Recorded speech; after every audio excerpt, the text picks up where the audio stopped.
বাংলাদেশ জাতীয়তাবাদী তাঁতি দল ময়মনসিংহ দক্ষিণ জেলা শাখার উদ্যোগে শহীদ রাষ্ট্রপতি জিয়াউর রহমান বীর উত্তম এবং বিএনপির ভারপ্রাপ্ত চেয়ারম্যান তারেক রহমানকে নিয়ে অপমানজনক ও কটূক্তিপূর্ণ বক্তব্যের প্রতিবাদে এক বিশাল বিক্ষোভ মিছিল অনুষ্ঠিত হয়। বিকাল 4:30 ময়মনসিংহ শহরের টাউন হলের সামনে থেকে শুরু হওয়া এই প্রতিবাদ মিছিলটি কৃষ্ণচূড়া চত্বর প্রদক্ষিণ করে। মিছিল চলাকালে শহরের রাজপথে উত্তাল স্লোগানে মুখরিত হয়ে ওঠে, জিয়াউর রহমান আমাদের গর্ব, তারেক রহমান আমাদের নেতা, কটূক্তিকারীদের বিচার চাই। সমাবেশে বক্তারা বলেন, শহীদ রাষ্ট্রপতি জিয়াউর রহমান এদেশের স্বাধীনতা সংগ্রামের অন্যতম স্থপতি। তার বিরুদ্ধে অপমানজনক বক্তব্য জাতির গৌরবকে অপমান করা শামিল। তারা আরও বলেন, তারেক রহমান আজ দেশের গণতন্ত্র পুনরুদ্ধারের যুদ্ধে নেতৃত্ব দিচ্ছেন। তাকে নিয়ে মিথ্যাচার ও কুৎসা রটনার বিরুদ্ধে জনগণকে ঐক্যবদ্ধ হতে হবে। তারা আরও জানান, 20 জুলাই কেন্দ্রীয় তাঁতি দলের ঘোষিত কর্মসূচির অংশ হিসেবে সারা দেশে বিক্ষোভ অনুষ্ঠিত হচ্ছে।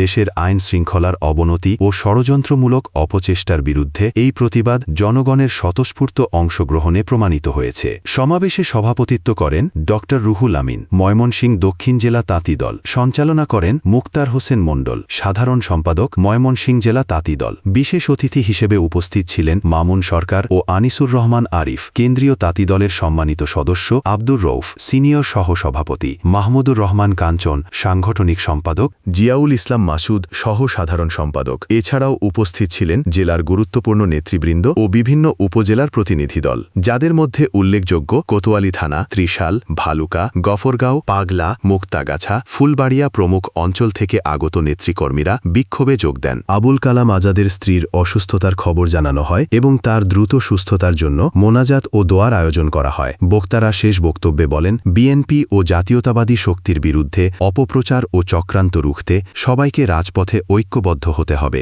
আগামী আন্দোলন হবে জনগণের অধিকার রক্ষার চূড়ান্ত লড়াই। সমাবেশ শেষে কেন্দ্রীয় নেতৃত্বের নির্দেশনায় আগামী দিনের আন্দোলনে সকলকে রাজপথে ঐক্যবদ্ধ থাকার আহ্বান জানানো হয়। আপনারা দেখছেন এই মাত্র টিভি, নির্ভরযোগ্য সংবাদ, আপোষহীন সত্য। আরও খবর পেতে সাবস্ক্রাইব করুন, লাইক ও শেয়ার দিয়ে পাশে থাকুন। ধন্যবাদ।